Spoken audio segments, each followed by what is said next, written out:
ইস, ঈদ তো চলে যাচ্ছে, আনন্দ হচ্ছে না। দেখি পকেটে টাকা আছে, একটা বক্স ভাড়া করে আনি, আনন্দ হইতে হবে। এই দাঁড়াও, কই যাও? বক্স আনতে। বক্স আনতে? জি। তুমি আঙ্গুর ভাই ছোট ভাই না? জি। আচ্ছা, তোমরা যে এই কি পাইছো এগুলো বাংলাদেশে কত? বক্স আনলে কি ঈদের আনন্দ হয়? পিকনিকে বক্স, বিয়েতে বক্স, ঈদে বক্স, কোন জিনিসটা বাকি আছে?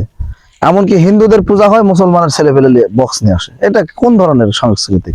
আজকে তোমরা বড়দের কথা শোনো না, সিগারেট বিড়ি খাও বড়দের সামনে। কেমন ব্যবহার এগুলা? আমরা যখন ছোট ছিলাম, বড়রা আমাদেরকে যেটা বলছে আমরা সেটা শুনছি। তখনকার কালচারটা ছিল ভালো, আর এখনকার কালচারটা হয়ে গেছে মানে জঘন্যতম খারাপ। যুবকরা আজকে হিন্দুদের পূজা হচ্ছে, ওরা বক্স নিয়ে এসে বাজাচ্ছে। এটা কোন ধরনের কথা? ঈদে কোনো বক্স নয়, ঈদে ভালো বিনোদন আছে। ফুটবল খেলো, ক্রিকেট খেলো, পাড়ার ছেলেপেলেদের সঙ্গে বিনোদন করো, ঠিক আছে? বক্স আনো না, এটা একটা জাহান্নামের খড়ি। কারণ ঈদ, মুসলমানের ঈদ মানেই হচ্ছে আনন্দ। অর্থাৎ ঈদ আসলো মুসলমানের ভিতরে আনন্দ ছড়িয়ে দিতে হবে। কিভাবে? একজনের কষ্ট আমরা ভাগ করে নেব, তার দুঃখ ভাগ করে নেব, ঠিক আছে? তাই আমরা বক্স আনা থেকে বিরত থাকব। যারাই বক্স আনবে তারাই আল্লাহ তাআলা লানতে পুরা হবে।